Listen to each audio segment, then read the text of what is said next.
Kuya, ba't ka umiiyak? Pang thumbnail.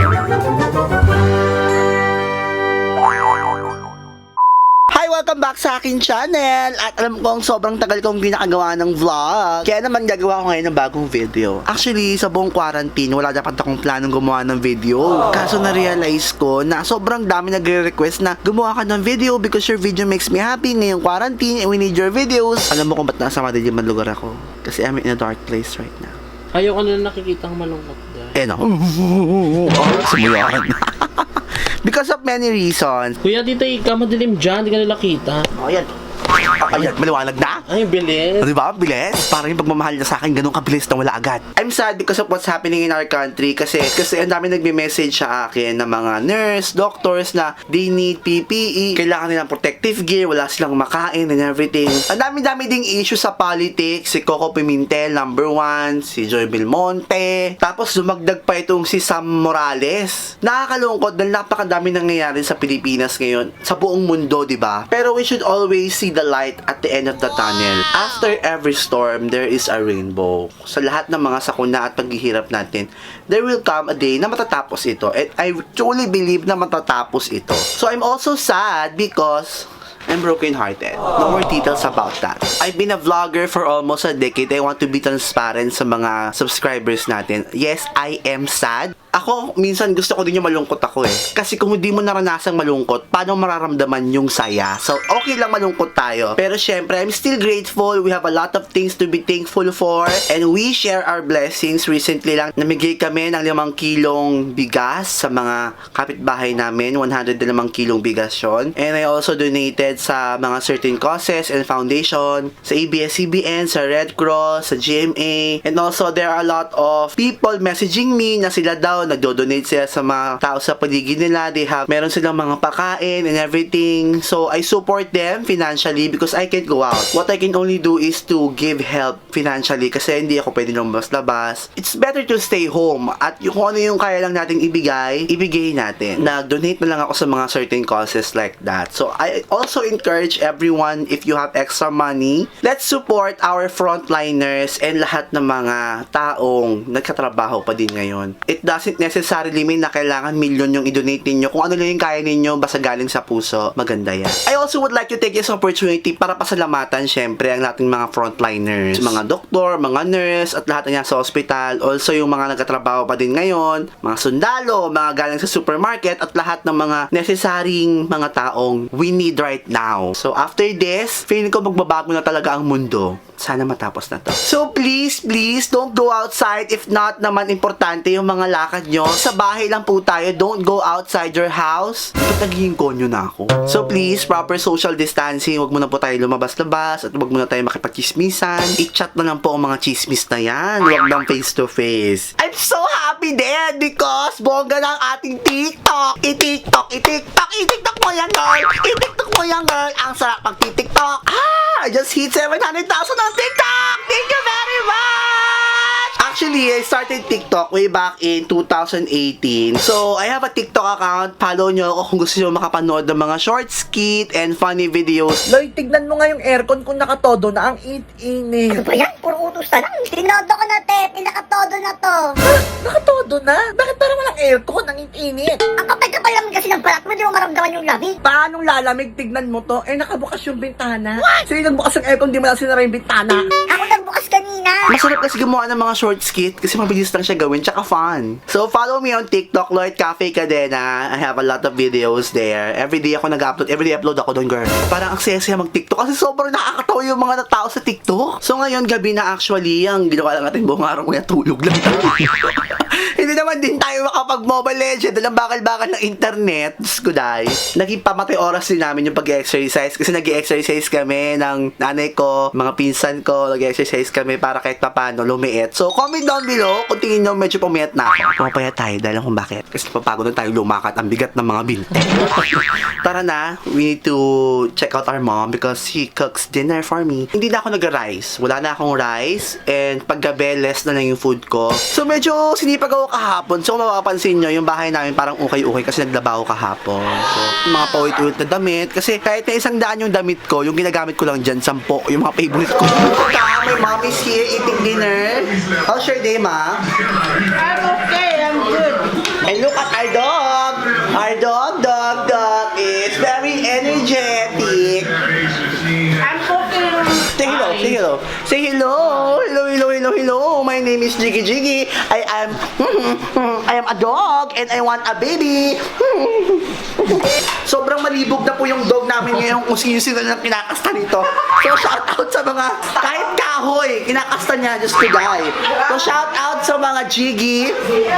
Shout out pa ito. Aliset! Tumakbo siya, girl. Huwag niyong kakalimutang maghugas lagi ng kamay dahil yung mga kamay na yan, kung saan-saan niya nakakahawak yung mga kamay na yan. At madumi ang kamay na yan. So my mom always cook me my breakfast, lunch. Actually, wala nang breakfast eh. Sama na yung brunch na siya, lunch and breakfast na. And then, my dinner is... This one is dinner for Lloyd. Ginisa ko yung binigay ni Mayor na... ano ba yun? Corned beef? Corned beef. Kasama na rin si JM. Corned beef with cheese. Hey kuya, Wow! dinner sa akin mo, ganda pala. Oo, kasi magkakanin ka pa. So, titikman natin to kung anong lasa. Sarap ma. Thank you, ma. Welcome. Ginisa ko yun ng sibuyas. Parang mayroon namang lasa. Lasa. Yes. Sarap talaga pag may Ayaw ko sebola. kasi na magluto ng wala pang... Yung ano nga ba yun? Corned beef. Masarap talaga pag ang nagluluto ay mama mo. So kung nakarating kayo sa part ng video ito, mamimigay ako ng 100 pesos load. Yung iba, di ba, parang kumakapit na lang sa internet at alam ko yung iba walang pang internet. So, hindi mo na kailangan mag-share pa ang mga kaiyakan. Kailangan mo lang i-comment sa baba ang katagang pahinging load with your number, okay? Unang 15 magko-comment yan. So, makikita ko yan, syempre, dahil sa akin yung analytics ko at mga comment and everything. Pa-load, di bakla! Sumon. Dahil ang dami nagre-request sa akin, gagawa tayo ng Dalgona Coffee. At sa nakikita nyo ngayon, meron tayong isang coffee. Meron tayong tigda-2 na asukal. Sa squatter lang meron ito. So yung mga rich kid dyan, di nyo alam to. Hindi po to ice candy. Meron din tayong hot water. So ayon sa mga nakikita natin, dapat equal parts lang sila. 2 kutsara. 2 kutsarang asukal, 2 kutsarang kope. Ayan, may gustong manood. Gusto mo ba? Ano na, girl? Magkakape ka na, girl? 2, ano din? 2 sugar. Water? 2 water. Parang ang dami ng ng So, isi-shake natin. Ang laki naman sa panghalo. Ano to? Ang onti ng tubig? Ganun talaga? Ganun lang? Oo, I-mix lang natin tong mixture hanggang sa lumaki na yung ating braso. Pag nagkamasal na tayo, ibig sabihin na effective ang ginagawa niya. Ayan na, nag-aam na siya, oh! Ayan na nga! Nag-aam na siya. So, mas magandang maghalo pag mangkok yung gamit mo kasi nagaganan mo talaga. So, pag nakita nyung parang na siyang tae, tama na. Hindi po to mayonnaise, gatas po ito. So, ilan? Mga 2? Ilan ba dapat to? Hindi ako magagatas eh. 2 ba? So, ito na ang ating Dalgona Coffee! Di ba lumutang-lutang na siya? Parang yung katawan ko pag nasa swimming pool. So, GM, tikman mo na ang aking Dalgona Coffee. Di cafe, di cadena, di loida, di kaingin. Sarap. Sarap, di pa natitikman. First time mo ba makatikim yan? Parang di masarap. Kasi wala asukal yung gatas! Parang nakapatong lang talaga siya, pero hindi naman siya masyadong matapang. Pero hindi siya masarap. Charot lang. Sabihin mo masarap, gata! Sabihin mo masarap! Sabihin mo! Isa pa. Sabihin mo masarap! Ang sarap. Ngayon ko lang to natikman. Grabe pala magtimpla si Kuya ng Dalgona. So yun yung Dalgona ko, sobrang sarap daw ayon sa tumikim, napilitan lang po siya pero wala naman siya ibang choice. Shout out din sa lahat ng mga vlogger na tumulong na at namigay na ng mga ayuda sa ating mga kalapit bahay at mga kababayan. Nakita ko si Madam Ivan nagbigay. Shout out sa inyong lahat na namigay. Mabuhay kayo at ipagdadasal natin ang lahat ng mga frontliners.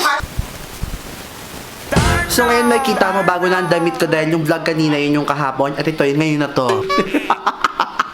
Syempre, nais ko din pasalamat sa ating mga LGU, local government unit, dahil kanina may nag-abot na naman sa amin ng pagkain. So, yung laman kanina, merong 2 kilong bigas, may corned beef, may noodles, may kape, at yung mga essential na kailangan natin. At syempre, kung may nakikita naman tayong maganda, wag natin kalimutang i-comment din na may mga magandang nangyayari din. Dapat balance tayo. Pag may nakita negative, tumalak. Pag may naramdaman na positive, i-chika din natin. Hindi yung puro negative lang sinishare natin. Ako, inaamin ko kahapon, medyo sumabog ako sa social media kasi sunod-sunod yung mga hindi ko nagugustuhang balita. So, narealize ko na kung meron tayong gustong baguhin, dapat i-chika natin yan. Hindi pwedeng magbulag-bulagan tayo sa mga maling nangyayari. At syempre, yung mga positive at mga magandang nangyayari, i-broadcast din natin. Maging fair tayo. Maging maayos ang Pilipinas. Kasi ako, Pilipino ko. Hindi ako nakabatay sa anumang kulay na pampolitikal. Wala. Gusto ko lang maging maganda ang Pilipinas. Maging maayos ang lahat. So, suportahan din natin ang ating government. Diba? Huwag muna tayong maglaag-laag, maglakwatsa. Sa nangyayari ngayon sa social media, sobrang toxic na talaga. So, kung hindi mo kaya, iwas ka na lang muna. Kung piling mo, mema yung sasabihin mo, huwag mo na lang i-chika kung walang batayan. At the end of the day, tayo dapat ay magkaroon ng unity at pagmamahalan sa bawat isa. Huwag natin kalimutang mag-pray, lalo na ngayon malapit na magsimana Santa, panahon na para magnilay-nilay, para mag-reflect sa mga nagawa natin. So, panahon na para magbago. Ako wala na akong magawa sa bahay namin. So, kung may alam kayong mga pwedeng gawin ngayong quarantine, comment down below. Gusto ko malaman kung ano yung mga pinagkakabalahan nyo para gayahin ko din, para magaya ko. Huwag kalimutang i-like at i-share video nito. Kung tuwa ka, subscribe mo na sa aking main channel, Lloyd Cap Kinet, my second blind channel, Lloyd Cap Kinet. Bye!